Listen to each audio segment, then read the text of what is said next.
Hello and welcome back to a new season of Deal Flow, the show that tracks merger and acquisition activity in Africa and beyond. We bring you the inside story on transactions big and small. We talk to the deal makers, the business owners and the M&A analysts. I'm Erika van der Merwe. The JSE-listed Blue Label Telecoms has bulked up its mobile services capability with its acquisition of a 3/4 stake in ViaMedia in a cash deal valued at up to 360 million rand. Let's take a quick look at the deal makers involved in this story. Blue Label is a virtual railroad delivering prepaid goods and services. Supplying products and services via prepaid channels is becoming an increasingly popular distribution model in emerging and developing economies. Blue Label started in May of 2001, and we had a vision of a prepaid world. And what that really was is everyone was concentrating on the first billion people, and we believed in the masses of the world, the badly banked people, the unbanked people, the next, call it 5 billion people, that we called the prepaid pay-as-you-go. Blue Label Telecoms recently acquired acquisition of 75% of the share capital of leading mobile service provider ViaMedia Property Limited. ViaMedia offers the ability to sell information and communication services to consumers through a variety of media and technology channels. I think the key is for us to stay adaptable and to improve on our existing offer, but to bring new innovative products to the market. With this new partnership, Blue Label Telecoms will now have access to new channels for the distribution of both ViaMedia and BLT products and services. And joining me in studio, we have Mark Levy. He's co-CEO of Blue Label Telecoms, and Richard Hurst, senior analyst at Ovum. Good to have you here. And Mark, congratulations on this deal that you've done. Thank you. How does this deal fit in with your broader strategy?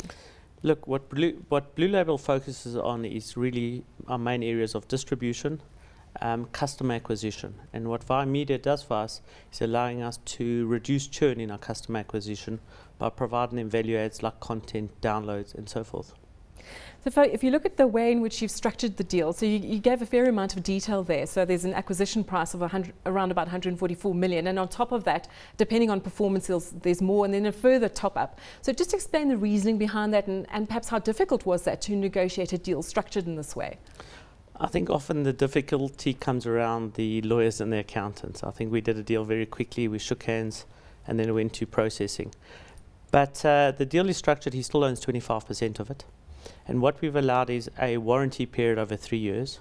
And if he achieves certain warrants, and then he gets additional funds. But we also allow him to get an outperform bonus or outperforming. And even though Blue Label might add value to it, we don't penalize him. So as a 25% shareholder, as an owner-managed business still, there's a lot of incentive for him to achieve rather than just paying him on day one and waiting for things to happen. Right. Richard Hurst, you know this sector rather well. And is this quite a unique deal and a unique construction that we're seeing? I don't think it's overly unique, but I'm intrigued as to the diversification of Blue Label Telecoms and what does this mean for Blue Label going forward?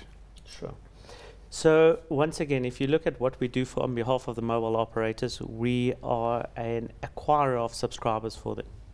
And the game plan is obviously to reduce churn. So if we can reduce churn, it's far more effective to any operator than acquiring a customer. So by reducing churn is by incentivizing consumer behavior. If we're able to reward people for certain behavior, if we can give them downloads or available content at far cheaper prices than they're able to get elsewhere, you're more likely to reduce churn. So for us, it's pretty much core to what we do, customer acquisition and churn reduction. Anything further? I mean, what headwinds would you expect in this market?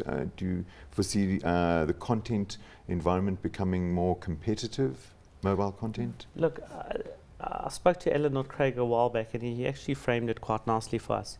He said that voice will sooner or later get to a price where it's really appealing, but you cannot talk more than your 12 or 14 hours you are awake. Data is infinite. The internet is infinite. So if you provide data, rich content, and that's why one has to keep reinventing the products and services you sell. If you look at the networks, that their data consumption is increasing. Well, we see this as a very long-term strategy.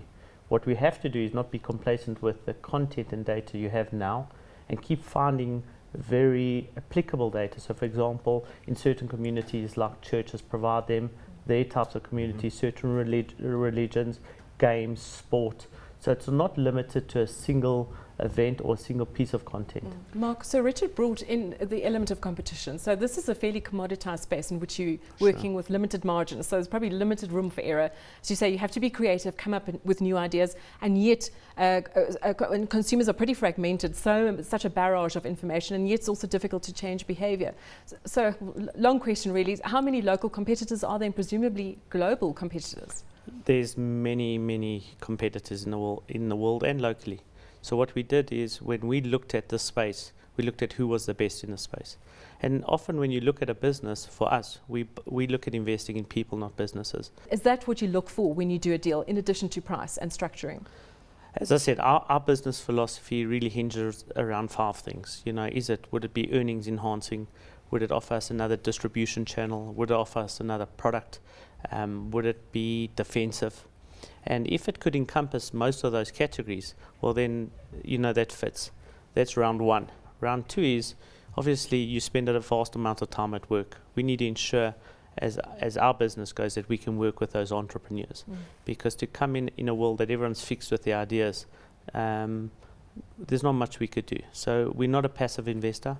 We really are a very aggressive strategic investor. And whatever warrants or numbers he brings, we really feel that we can add significant value to that business, because most of what he does has never penetrated our bases directly. Yes, indirectly as customers, and we have joint customers, but I think we have a very wide distribution network where we're able to leverage off the products and services that he has. Could this herald an evolution of your distribution chain and your distribution approach? You know, our distribution approach is designed as being flexible from a technology point of view. So most of what we do out of 150,000 points of presence is really create an in and an out for consumers or consumer behavior. Where do you top money up, or where do you put money in, and how do you redeem against it? So often we come across companies and people where they talk about technology only, and well, theirs is smarter than ours, their wallet's better than ours. The reality is, you can have all the smart technologies in the world, or you can have a Rolls Royce, but you need a Mini Cooper.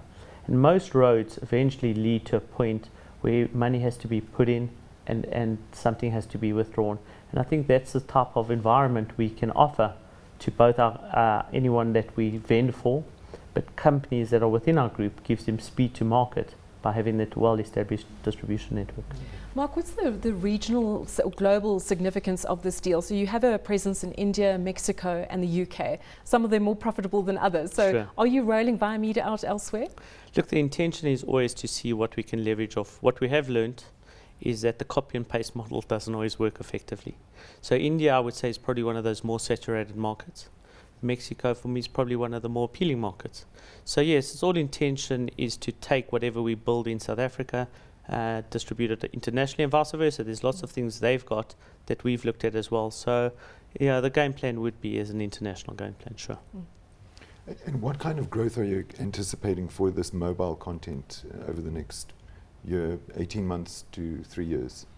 Look, I think in terms of content, in terms of data, you should look at double-digit types of growth.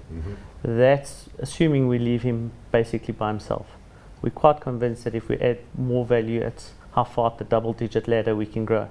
But data, as I said, data is a very exciting space. If you look at what the operators purely speak on today, is about data consumption. So we just need to ensure that what we provide and the content we provide and how we do it is appealing to our customers. Mid-20s. He wants a I'm number. just smiling. I'm just smiling. Mark, what are the risks of doing a deal such as this? Because you've got the industry, the whole context, things changing, a lot of flux all the time, and we've touched on that. There's the chemistry that may or may not work out, all the promises that may not materialize in spite of these very attractive incentives that you've put in place. We looked at your pro forma expected results, and it looks as though it's supposed to be earnings enhancing, but often one goes back retrospectively and deals aren't necessarily earnings enhancing. So what are the risks and how do you manage them? You know, it's a great question. There's always risk. So what you try to do is you try to structure a deal to minimize risk.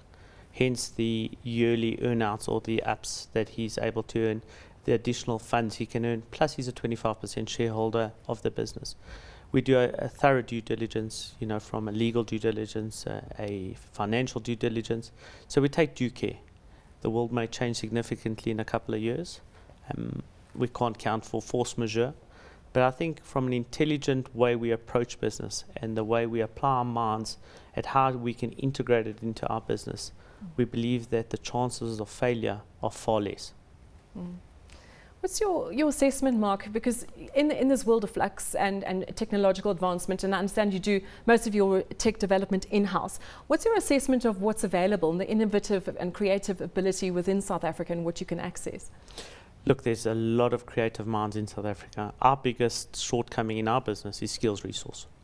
So as fast as one wants to create, one needs to, you know, you have all these great ideas, but one has to build and design them and then monetize them. I think too often people are creating stuff without understanding what the monetization of it is in the future. So it's a slippery slope. One tries to be ahead of the curve, creating modern day product for modern day consumer, but if the consumers aren't ready to adopt, so you'd probably look at a lot of these products that are available today, probably were available 5 years ago, but consumers weren't ready. So timing's important. Yeah. One has to keep looking at how to reinvent oneself, how to improve on what you do. And that's technological enhancements all the time. Well, Mark and Richard, thank you. Good talking to you and getting your insights. Thanks to my guest, Mark Levy. He's co-CEO of Blue Label Telecoms, and Richard Hurst, senior analyst at Ovum, and Mark Levy from Blue Label saying they're only just getting started. Well, from me, Erika van der Merwe, goodbye. Thanks for joining us.